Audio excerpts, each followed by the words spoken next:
Assalamualaikum warahmatullahi wabarakatuh. Perkenalkan, saya Oktaviani Galih Nur Fadilah, NIM 18020604 dari kelas 18 S1 Kebidanan. Di sini saya akan melakukan konseling tentang metode suhu basal tubuh. Langsung saja.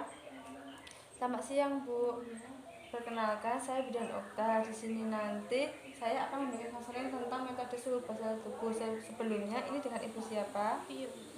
Saya mulai saja ya, Ibu. Iya. Apakah Ibu mempunyai keluhan? Tidak ada. Baik, di sini saya akan menjelaskan maksud dan tujuan konseling. Tujuannya supaya Ibu lebih mengetahui dan Ibu lebih paham tentang metode suhu basal tubuh ini ya, Bu. Nah, selanjutnya saya akan menjelaskan pengertian metode suhu basal tubuh, yaitu suatu metode kontrasepsi yang dilakukan dengan mengukur suhu tubuh untuk mengetahui suhu basal tubuh yang dapat menentukan masa ovulasi. Selanjutnya, efektivitas metode suhu basal tubuh, yaitu efektivitas metode suhu basal badan cukup baik dengan angka kegagalan 0,3 sampai 6,6 kehamilan pada 100 wanita per tahun. Lebih efektif bila dikombinasikan dengan metode kontrasepsi lain seperti kondom. Selanjutnya, keuntungan metode suhu basal tubuh, yaitu yang pertama, meningkatkan pengetahuan dan kesadaran pasangan terhadap masa subur, membantu wanita yang mengalami siklus tidak teratur dengan cara mendeteksi ovulasi berada dalam kendali wanita, dapat digunakan untuk mencegah atau meningkatkan kehamilan.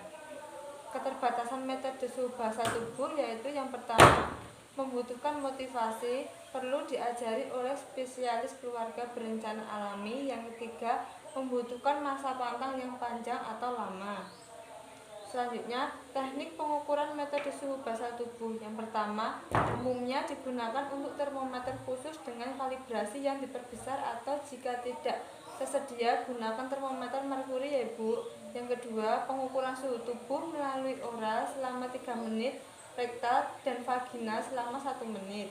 Pengukuran suhu tubuh basal harus dilakukan dan dicatat tiap harinya. Yang keempat, abaikan setiap suhu tubuh tinggi yang disebabkan oleh demam atau gangguan lain. Yang kelima, perhatikan kondisi lendir subur dan tidak subur yang dapat diamati. Apakah sampai sini Ibu sudah paham tentang metode suhu basal tubuh? Iya, sudah. Ibu bisa menjelaskan tentang keterbatasan metode suhu basal tubuh? Oh iya, keterbatasannya itu yang pertama, membutuhkan motivasi, perlu diajari oleh spesialis KB, membutuhkan masa pantang yang panjang. Baik, berarti Ibu sudah paham ya? Iya. Terima kasih atas waktunya ya, Bu. Kurang dan lebihnya saya mohon maaf. Wassalamualaikum warahmatullahi wabarakatuh. Assalamualaikum warahmatullahi wabarakatuh. Perkenalkan, saya Oktaviani Galih Nur Fadilah, NIM 18020604 dari kelas 18 S1 Kebidanan. Di sini saya akan melakukan konseling tentang kontrasepsi lendir serviks. Langsung saja. Selamat siang, Bu. Perkenalkan, saya Bidan Okta. Di sini saya akan melakukan konseling kontrasepsi lendir serviks. Apakah Ibu bersedia? Sebelumnya, ini dengan Ibu siapa? Iya. Baik, saya mulai ya, Bu. Apakah sebelumnya Ibu mempunyai keluhan? Tidak. Baik, selanjutnya di sini saya akan menjelaskan manfaat dan tujuannya ya, Bu, yaitu supaya Ibu lebih mengetahui dan paham tentang metode lendir serviks ini. Di sini saya akan menjelaskan pengertian metode lendir serviks ya, Bu, yaitu merupakan metode keluarga berencana alamiah dengan cara mengenali masa subur dari siklus menstruasi dengan mengamati lendir serviks dan perubahan rasa pada vulva menjelang hari-hari ovulasi. Kelebihan metode lendir serviks tersendiri yaitu memungkinkan setiap kehamilan direncanakan, dapat membantu pasangan yang ingin cepat hamil, tidak berbahaya karena menggunakan cara yang alamiah, ekonomis, praktis, dan mendidik ya, Ibu. Kerugiannya sendiri yaitu yang pertama, membutuhkan komitmen, perlu diajarkan oleh spesialis KB alami, dapat membutuhkan 2-3 siklus untuk mempelajari metode. Yang keempat, melibatkan sentuhan pada tubuh yang tidak disukai beberapa wanita, membutuhkan pantang ya, Bu. Di sini saya akan menjelaskan teknik metode lendir serviks. Yang pertama, catatlah setiap kali pengamatan dilakukan dengan suatu rangkaian kode, misalnya stiker atau tinta berwarna apapun tulisan tangan. Periksa lendir setiap kali ke belakang dan sebelum tidur, kecuali ada perasaan sangat basah pada waktu siang hari. Hindari senggama pada waktu haid. Pada hari kering setelah haid, aman untuk bersenggama selang 1 malam. Aturannya berselang-seling ya Bu. Yang terakhir, hindari senggama segera setelah ada lendir jenis apa juga atau perasaan basah muncul. Aturan awalnya ya Bu. Apakah Ibu sudah paham? Iya, sudah. Apakah Ibu bisa menjelaskan kerugian tentang metode lender service ini? Ya, kerugiannya yang pertama membutuhkan komitmen, perlu diajarkan oleh spesialis KB, dapat membutuhkan 2-3 siklus untuk mempelajari, melibatkan sentuhan pada tubuh, dan membutuhkan pantang. Baik, berarti Ibu sudah paham ya tentang metode lender service ini.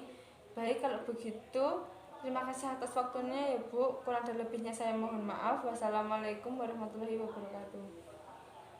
Assalamualaikum warahmatullahi wabarakatuh. Perkenalkan, saya Oktaviani Galih Nurfadilah NIM 1802060024 dari kelas 18 A1 Kebidanan. Di sini saya akan melakukan konseling tentang kontrasepsi simptotermal. Langsung saja. Selamat siang Bu. Perkenalkan, saya Bidan Okta. Di sini nanti saya akan memberikan Ibu konseling tentang kontrasepsi metode simptotermal ya Ibu. Sebelumnya ini dengan Ibu siapa? Review. Baik, langsung saja ya Ibu. Apakah sebelumnya Ibu mempunyai keluhan tentang metode ini? Baik, di sini saya akan menjelaskan maksud dan tujuan konseling ya Bu, supaya Ibu lebih paham dan Ibu lebih mengerti tentang konseling kontrasepsi simptotermal. Di sini saya akan menjelaskan pengertian metode simptotermal ya Ibu, yaitu merupakan metode keluarga berencana alamiah yang mengidentifikasi masa subur dari siklus menstruasi wanita.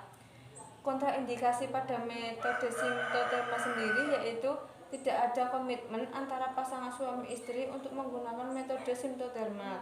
Wanita yang tidak dapat mengamati hari suburnya karena sifat wanita itu sendiri atau alasan lain. Yang ketiga, wanita yang membutuhkan resiko kesehatan medis tertentu yang membahayakan jika dia hamil. Yang keempat, wanita yang mengonsumsi obat-obatan tertentu yang dapat mempengaruhi suhu basal tubuh ya Ibu. Keuntungan metode simptotermal sendiri yaitu tidak ada efek seperti obat-obatan, alat, bahan kimia, atau operasi yang dibutuhkan, aman, ekonomis, meningkatkan hubungan kerjasama antara pasangan suami istri. Kerugian metode simptotermal yaitu yang pertama, tidak cocok digunakan oleh wanita yang mempunyai bayi berpenyakit, kurang efektif karena pengguna harus mengamati dan mencatat suhu basah tubuh maupun perubahan lendir serviks. Yang ketiga, memerlukan kerjasama antara pasangan suami istri. Yang keempat, pengguna harus mendapat pelatihan atau instruksi yang benar ya Ibu. Efek sampingnya yaitu komplikasi yang langsung tidak ada. Yang kedua, persoalan timbul bila terjadi kegagalan kehamilan karena data-data yang menunjukkan timbulnya kelainan janin sehubungan dengan terjadinya fertilisasi oleh spermatozoa dan ovum yang berumur tua atau terlalu matang. Apakah sampai sini Ibu sudah paham? Ya, Ibu, baik, kalau begitu Ibu bisa menjelaskan ulang apa yang saya tadi jelaskan. baik Ibu, untuk efek sampingnya yaitu komplikasinya tidak ada, tetapi persoalan timbul bila terjadi kegagalan kehamilan karena data-data yang menunjukkan timbulnya kelainan janin sehubungan dengan terjadinya fertilisasi oleh spermatozoa dan ovum yang berumur tua. Baik, berarti Ibu sudah paham ya. Kalau begitu saya cukupkan sekian saja. Terima kasih atas waktu yang sudah diberikan. Kurang dan lebihnya saya mohon maaf. Wassalamualaikum warahmatullahi wabarakatuh.